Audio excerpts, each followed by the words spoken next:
Hi friends, ഈ ഒരു കാര്യം ഞാൻ കുറച്ച് നാളുകളായിട്ട് പറയണമെന്ന് വിചാരിച്ചിരുന്നതാണ്. നമ്മൾ എത്ര നല്ല കാര്യങ്ങൾ ചെയ്താലും നമ്മുടെ ജീവിതത്തിൽ നമ്മളെ ഇഷ്ടമല്ലാത്തവരും, അല്ലെങ്കിൽ നമ്മൾ എത്ര നല്ല കാര്യം ചെയ്താലും അതിനെ നെഗറ്റീവായിട്ട് കാണുകയും അതിനെപ്പറ്റി നെഗറ്റീവ് സംസാരിക്കുകയും ചെയ്യുന്ന ഒരുപാട് ആൾക്കാർ നമ്മുടെ ചുറ്റുമുണ്ട്. അതുപോലെ തന്നെ നമ്മളുടെ ജീവിതത്തിലും ചിലർ അങ്ങനെ കാണും.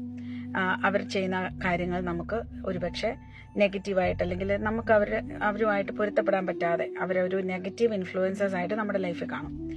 എന്ത് വന്നാലും നമ്മുടെ സന്തോഷവും സമാധാനവുമാണ് ഇമ്പോർട്ടൻറ്റ്. ആരുമായിട്ടും ഒരു അലോഹ്യത്തിന് പോവാതെ ഇങ്ങനെയുള്ള ആൾക്കാർ നമ്മുടെ ജീവിത വഴിത്താരയിലുണ്ടെങ്കിൽ കട്ട് ദം ഓഫ്. ഞാൻ അവരെ കട്ട് ചെയ്യുക എന്ന് പറയുന്നതിനർത്ഥം അവരുമായിട്ട് പിണങ്ങണമെന്നോ വഴക്ക് പിടിക്കണമെന്നോ കംപ്ലീറ്റ്ലി അവരെ ജീവിതത്തിൽ നിന്ന് എടുത്ത് കളയണമെന്നോ എന്നൊന്നുമല്ല. പക്ഷേ അവരെ നമ്മുടെ ഒരു മെയിൻ പ്ലാറ്റ്ഫോം ഓഫ് ഇൻട്രാക്ഷൻസിനകത്ത് നിന്ന് ഒഴിവാക്കുക. കാരണം അവർ നമ്മുടെ ഡെയിലി നമുക്കൊരു പോസിറ്റിവിറ്റി തരുന്നില്ല എങ്കിൽ നമുക്ക് വേണ്ടത് സമാധാനം, സന്തോഷം, ഡെയിലി ജീവിച്ചു പോകാനുള്ള ഒരു എനർജി, ഒരു പോസിറ്റീവ് എനർജിയാണ്. അത് തരാൻ അവർക്ക് പറ്റാത്തിടത്തോളം അങ്ങനെയുള്ള ആളുകളെ നമ്മൾ ഒഴിവാക്കുന്നത് ഒരു മഹാപാപമല്ല.